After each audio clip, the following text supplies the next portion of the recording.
Today we're going to look at special types of quadrilaterals, four-sided figures. We're going to look at the rhombus, plural is rhombi, or rhombuses, depending on how you want to, whichever one you want to use. The rectangle and the square. Probably more familiar with the rectangle and square, but the rhombus is a little bit different.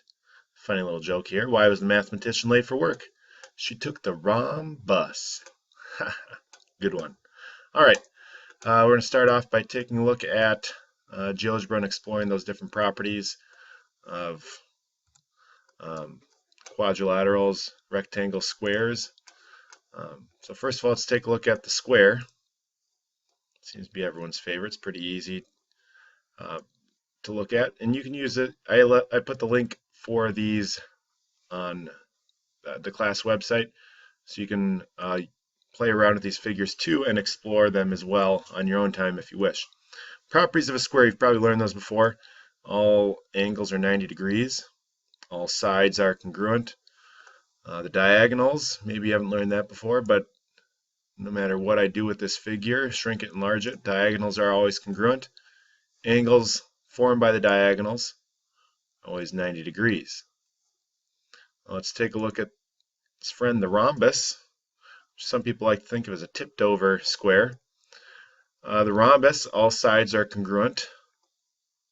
The angles formed by the diagonals are congruent.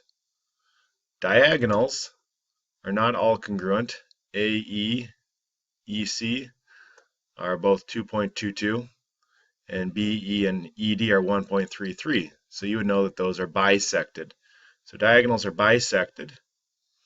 And the other thing to keep in mind is these angles. Angles 1 and 2 measured here, no matter what I do to the figure, always stay the same. So the angles get bisected by these diagonals in a rhombus. But the angles, as we can see, opposite angles will be the same, but they'll be bisected by these diagonals. And the rectangle, opposite sides are congruent, 90-degree angles. Let's take a look at its diagonals. Diagonals maintain the same length, so diagonals are congruent, opposite sides congruent, and angles are 90 degrees.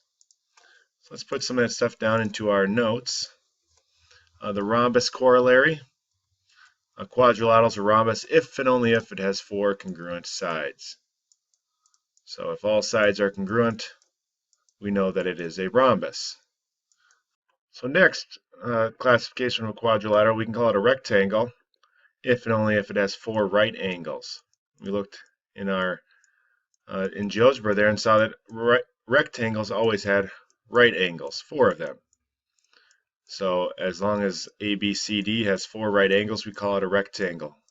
Now we can classify rhombuses or rhombi and rectangles even further into a square if it meets both qualifications. If it's a rhombus and a rectangle, then we call it a square.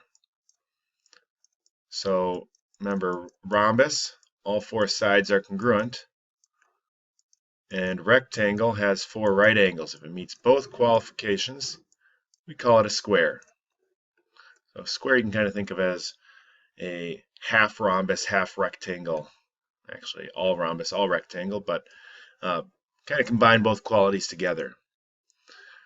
So let's take some time now. For any rhombus, QRST, decide whether the statement is always, sometimes, or never true.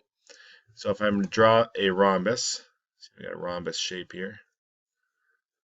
Let's see.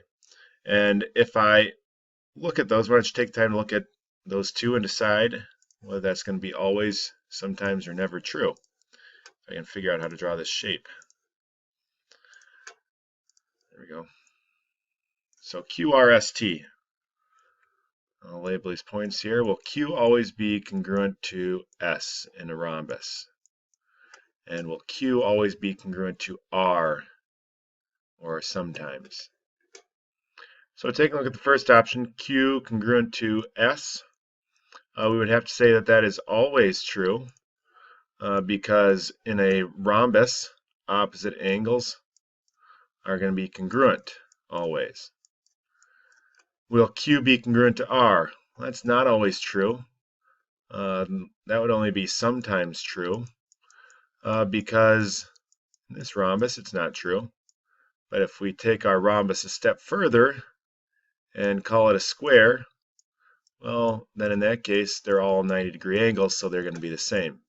So that would have to be sometimes true if that rhombus is a square.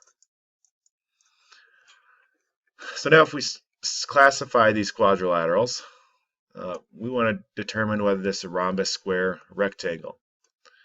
Well, we have all four sides congruent, so that would make it a rhombus. I don't have any right angles, so it can't be a rectangle and it can't be a square. So that would be as far as we can classify that. If all sides are congruent, it's a rhombus. If it also has right angles, then it's a square.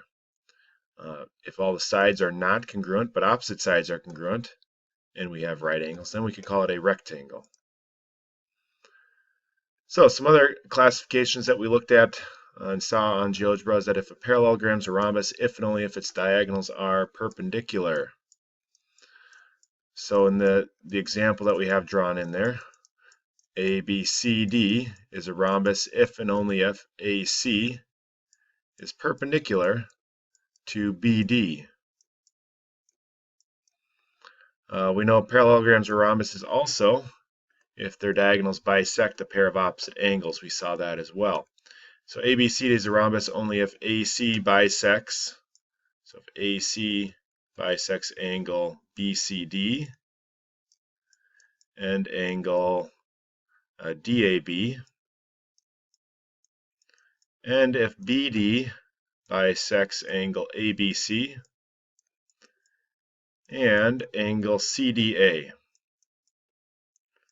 So opposite angles are congruent, but then these are split in half by the diagonals. We looked at rectangles, and we know that their diagonals are congruent. So ABCD is a rectangle if and only if AC is congruent to BD.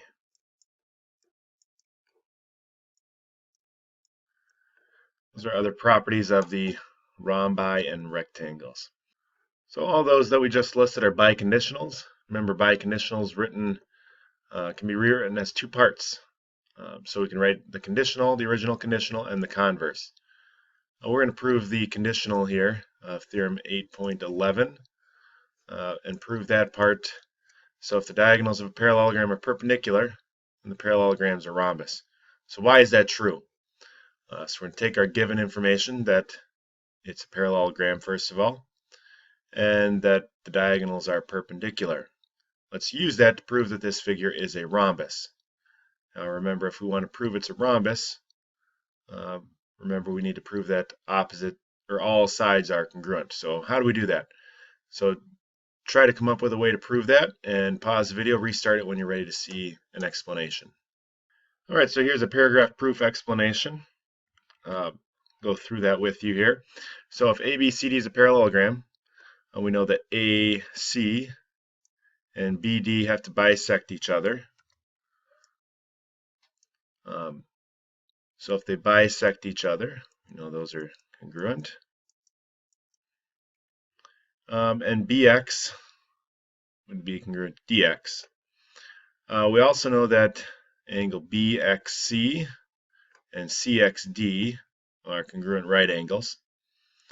So we know triangle BXC and CXD, these two triangles are congruent to each other by side angle side congruence. And we know that corresponding parts of congruent triangles would be congruent. So I would know that BC would be congruent to DC. And since I already know that opposite sides of a parallelogram are congruent, I would know that DC would be congruent to AB. BC would be congruent to AD. So all four of these sides would be congruent, which would prove that that would have to be a rhombus, because by definition, rhombus, all four sides are congruent.